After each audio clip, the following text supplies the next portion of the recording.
I'm Dr. Ann Tracy. I head a group known as the International Coalition for Drug Awareness. We focus on dangerous prescription medications. I do have directors around the world looking at the problems in each of their countries. The website is www.drugawareness.org. You're more than welcome to go there, sign up on an e-group, and we will update you on the latest new information coming out as soon as we get it. Like the study I mentioned as I came in on the fact that these antidepressants are working like LSD. As we go into this tonight, you will understand why it happened that way. I do have a degree in health sciences, a doctorate degree in health sciences with the emphasis on psychology. I have written Prozac, Panacea, or Pandora. I spent 4.5 years researching this information to make it available both for patients and for doctors. I would like to dedicate this meeting, if I can do that,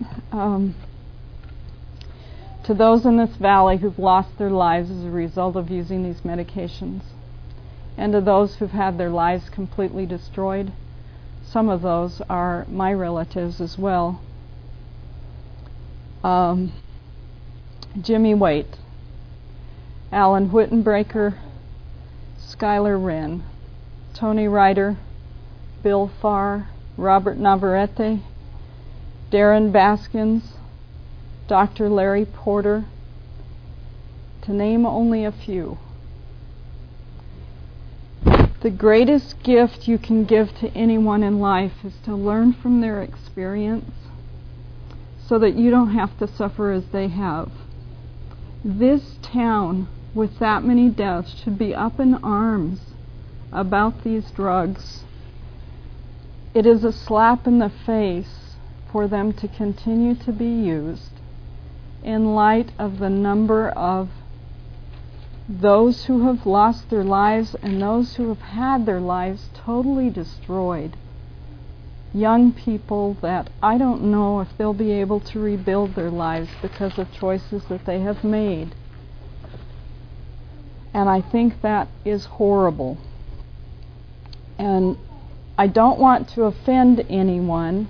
I'm hoping everyone does believe in the Bible. I would like to quote just a couple of scriptures tonight that I've run across that I think will really help us to understand some of what is happening in our day and age with the use of these drugs. First of all, out of Hosea, a scripture that a father in Warrensburg, Missouri, very tiny little town where I just spoke, whose son, 3 days on Zoloft, shot his wife and 6 children. He came to me and said, "If only we had known." And then he quoted this scripture, Hosea 4:6, "My people are destroyed for lack of knowledge." But I checked, and the next verse says, "Because you've rejected knowledge." So I want to encourage you to keep your minds open, try to learn as much as you can, because as we turn to Revelations chapter 18, verses 23 and 24, talking about Babylon, he says, "For your merchants were the great men of the earth," or the rich men of the earth. "For by your sorcery all nations were deceived." If you look up sorcery, your Greek translation is pharmacopoeia. So by pharmacopoeia, all the nations were deceived in our day, and in her was found the blood of prophets and saints and all who were slain upon the earth. So it's pretty clear that we were given warnings to watch out for these things. How I wish I would have seen some of this sooner. We were told that they would call evil good and good evil in our day. These drugs that we're talking about tonight, the serotonergic drugs, are mainly prescribed as antidepressants. We saw some prescribed as diet pills, Fen-Phen, Redux, Meridia. But the antidepressants, Prozac, Zoloft, Paxil, Luvox, Effexor, Serzone, Celexa. Did I miss any? Wellbutrin, Zyban, Serafem, which is Prozac, now being prescribed under the name Serafem for PMS. They were afraid that somebody wouldn't take it if they knew what it was that they were taking, obviously, so you change the name and it makes it better. If you look at the term antidepressant, what is an antidepressant? If it's the opposite of a depressant, you're looking at a stimulant. These drugs are stimulating. They are not calming as so many people think that they are.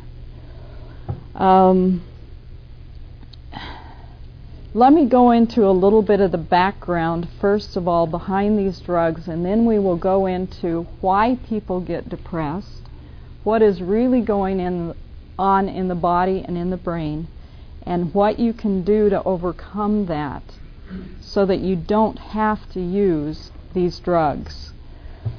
First of all, in 1956, Eli Lilly Pharmaceutical Company, who started this whole group of drugs with the introduction of Prozac.